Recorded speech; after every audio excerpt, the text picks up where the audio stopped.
All right, let's jump right in. When I say organizational design, what do you picture? I bet for most of you, it's an org chart, right? You know, that neat pyramid of boxes and lines. But what if I told you that chart isn't supposed to be a fixed blueprint? What if it's actually a living, breathing tool, the key to surviving in a world that just will not stand still? Well, that's exactly what we're going to unpack today. So let me just ask you this straight up. Think about it for a second. The way your team, your department, your entire company is put together, is it built for the way things used to be, or is it ready for whatever's coming next? It feels like a simple question, but trust me, the answer could not be more important. Because here's the bottom line, and it's a big one.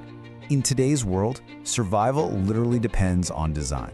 See, when things are calm and predictable, a clunky org structure might just slow you down a bit.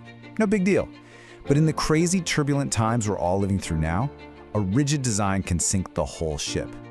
So let's talk about this constant storm. The source material we're looking at calls our current business landscape a turbulent environment. And that's not just some corporate buzzword, you know? It's a real diagnosis of what it feels like to operate when the ground is constantly shifting under your feet. And this environment throws some serious challenges our way. It starts with constant change, which then leads to these totally unpredictable shocks. Think about new tech, global events, sudden market shifts. That forces this desperate need for rapid adaptation. And if you can't adapt fast enough, you face the ultimate penalty. You become irrelevant. The old, rigid ways of structuring a company just weren't built for this. Okay, so if the world is in constant motion, our solution can't be a static picture on a wall. This means we have to make a pretty fundamental shift in how we think about this stuff. We have to stop seeing design as a noun, a finished thing, and start seeing it as a verb, an ongoing action. And that brings us to this key idea, organizational redesigning. See that ing at the end? That's everything. It's a process, it's continuous, it's ad hoc. This isn't about some massive reorg that you plan for a year and roll out every decade. No, this is about the constant fluid practice of tweaking and adjusting things on the fly to make sure your organization stays fit, stays relevant, and stays state-of-the-art. And this just nails the new mindset, doesn't it?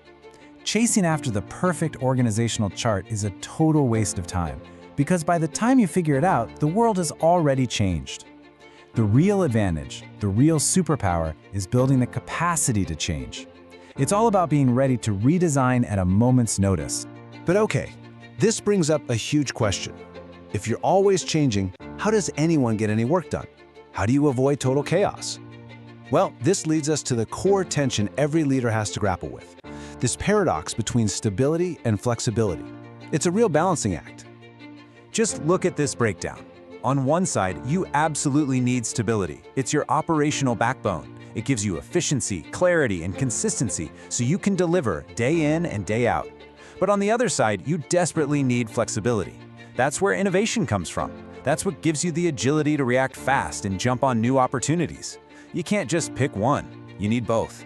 Which leads to this beautiful, almost poetic question. How in the world do you build an organization that is both a solid, dependable rock and a fluid, adaptive river? It sounds impossible, right?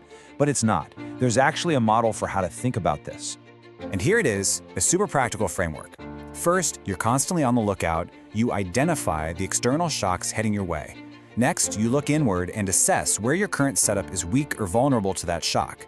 Then you redesign for more adaptability, not the whole company, maybe just one little part. And finally, this is the most important part, you implement the change and you iterate. You see what works. It's a loop. So for example, a new AI technology explodes onto the scene. That's the shock.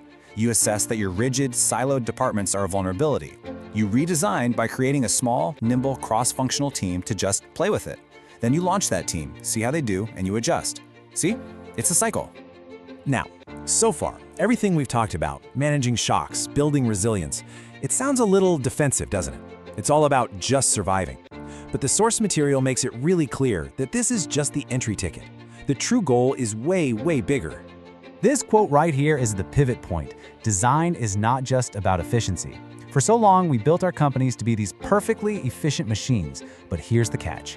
Efficiency without adaptability is just a really, really fast way to become obsolete. So if it's not just about efficiency, what's it about? Well, it's about playing offense. It's about creating a structure that actually enables innovation.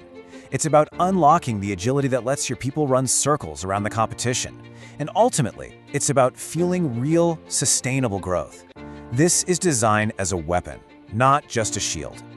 So here's the big idea, the main takeaway from all of this. When you truly master this art of continuous redesign, you're not just coping with change anymore.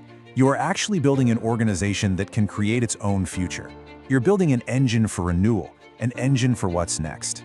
And that leaves us with one final thought to take with you. It doesn't have to be some massive, scary overhaul. Thinking about everything we just covered, what's the one small, simple change you could make, starting today, that would help your organization become just a little more like a river and a little less like a rock?